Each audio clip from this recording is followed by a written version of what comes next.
Hey guys, welcome back to another retro repaint video here at the compound.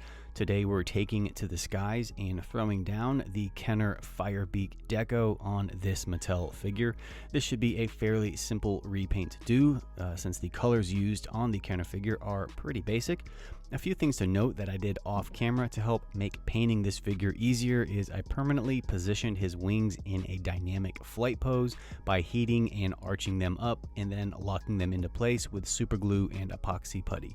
I also installed a peg on his underside so he can be displayed on a flight stand that I made with a clear acrylic rod and a plastic peg.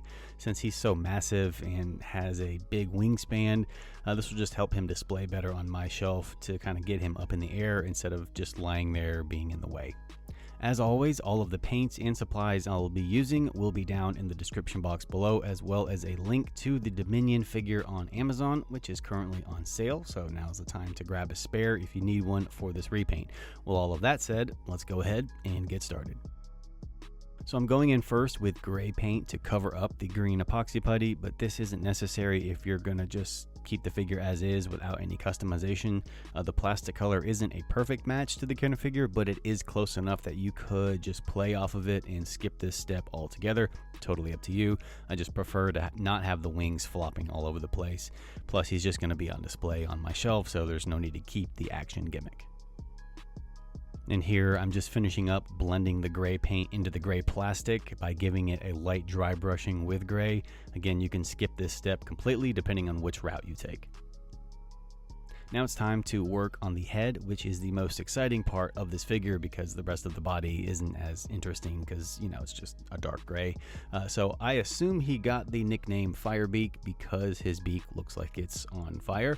So to achieve a nice bright red tone, we need to lay down a white base first. So I've got some white primer in my airbrush and I'll lay that down with a couple of thin coats to cover up that factory deco, and it'll give the paint something to grab onto. Now I'll go in with Vallejo Sun Yellow and start to build up the bright yellow on his crest. And once that's down, I'll go in with Vallejo Red ink and start to build up the red on the head and then lightly blend and fade it up into the yellow crest, and that will give us a nice bright fiery fade. With all of the red done, then I'll take a tiny drop of burnt umber and mix it into the red to darken that red ink up, and I'm going to use that mix to darken up the eye socket.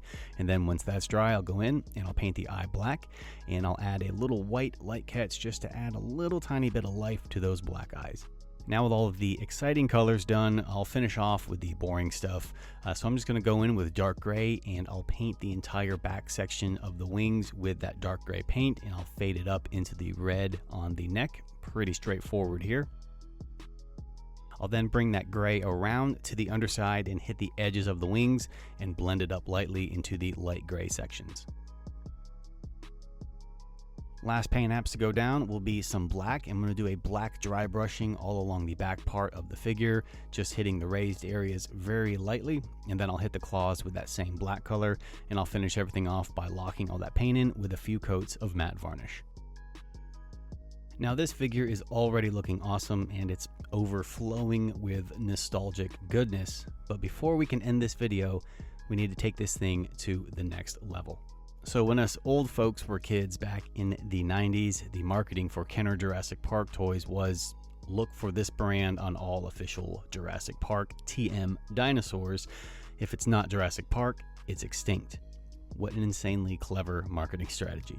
So I've been buying InGen water slide decals from a company called Bad Mother Tattoos and Customs for a couple of years now, and they just finally released a new set of decals that will forever take retro repaints to the next level, and that is the official JP stamp. You get your choice of black or white text depending on the color of dinosaur skin that you're painting.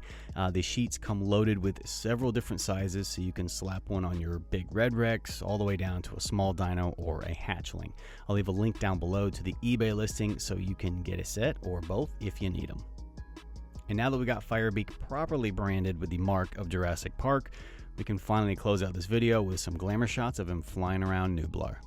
So as always, I appreciate you guys hanging out here at the compound. I hope you guys enjoyed this video and it's helped inspire you in some way, shape, or form. If you give this or any retro repaint a shot, remember to tag me in your customs over on Instagram at the Jurassic Park compound, because I love seeing what you guys can come up with. For more Jurassic related content, you know where to find it. Links will be in the description box below. You guys take care, and I'll see you around the compound.